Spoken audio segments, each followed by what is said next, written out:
বিশ্ববিদ্যালয়ের শিক্ষয়িত্রী, ঘরের মা, খালা, আপনার বোন, কেউ নিরাপদ থাকবে না। আমি আবার বলছি, কিন্তু আমি কিন্তু আজকে খুব ক্লিয়ারলি কথাগুলি বলছি। আমি কথার মধ্যে কোনো মার প্যাচ রাখছি না, রেখে কোনো লাভ নাই। আর ইজ্জত, সম্মান, নিরাপত্তা কারো নাই। একজন প্রশ্ন করেছেন যে মাননীয় ইমাম, আমরা হিজবুত তৌহিদের মেয়েরা সমাবেশ ও সংগঠনের প্রচারে অংশ নেওয়ার কারণে প্রচুর সাইবার বুলিং এর শিকার হয়েছি।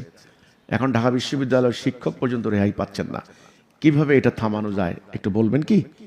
দেখুন, কোন জাতি যদি দিশাহারা হয়, আদর্শচ্যুত হয়, কোন জাতির নেতারা যদি মিথ্যা কথা বলে, ধর্মগুরুরা যদি ধর্ম বেশাতি করে, ব্যবসায়ীরা যদি দুর্নীতি করে, সেই জাতির শিক্ষাগুরুরা যদি অর্থের বিনিময়ে শিক্ষা বিতরণ করে, সে জাতির নীতি, নৈতিকতা, সভ্যতা, ভব্যতা কিছুই থাকে না। আজকে যে তারুণ্য শক্তি, তাদেরকে ধ্বংস করে দেওয়া হয়েছে।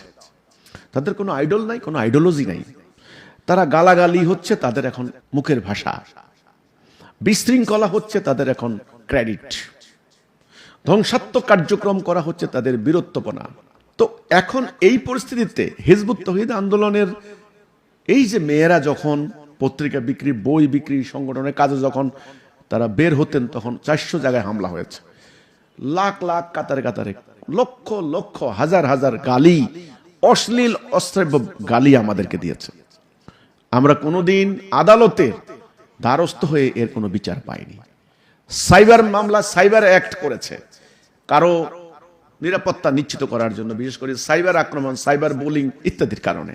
এই আইনটার সুবিধা 100% নিয়েছে বিগত আওয়ামী লীগ সরকার। আমাদের সাধারণ জনগণকে আইনের কোনো সুবিধা দেয়নি, আমরা পাইনি। অন্তত আমরা পাইনি। অন্তত 10টা আদালতে ঘুরে ঘুরে ফেসবুকে অশ্লীল অশ্রাব্য ভাষায় গালি দেওয়ার ব্যাপারে একটা মামলা আমরা করতে পারি নাই, কোনো ম্যাজিস্ট্রেট নেয় নাই। কেন পারলাম না? হাসিনাকে গালি দেওয়ার সাথে সাথে গ্রেপ্তার করা হলো, শেখ মুজিবুর রহমানের বিরুদ্ধে কথা বলার সাথে সাথে ধরে না আনা হলো রাজবাড়ী থেকে, বিএনপির কোন নেত্রীকে। কিন্তু সেই সাইবার অ্যাক্ট, সাধারণ জনগণ যদি আইনের সুবিধা না পায়, তো এই জালেমদের পক্ষে যদি আইন রচিত হয়, তো এই সমাজ কেউ বাঁচবে না। বিশ্ববিদ্যালয় শিক্ষক তিনি আজকে সাইবার বুলিং এর শিকার হয়েছেন, তিনি আজকে নিজে মামলা করেছেন। বিশ্ববিদ্যালয়ের শিক্ষক কি, এরা সুযোগ পাইলে দেশের সাবেক প্রধানমন্ত্রী রে, হ্যাঁ আমি আর বললাম না, আর এখানে ভব্যতা সভ্যতার রাগ ঢাক আছে আমার। এটা প্রায় 80 বছরের বয়োবৃদ্ধা নারী, 80 কাছাকাছি বোধহয় শেখ হাসিনা, সম্ভবত কাছাকাছি, এর কম হবেন না। ওনারে পাইলে যে কি করতো আমি জানি।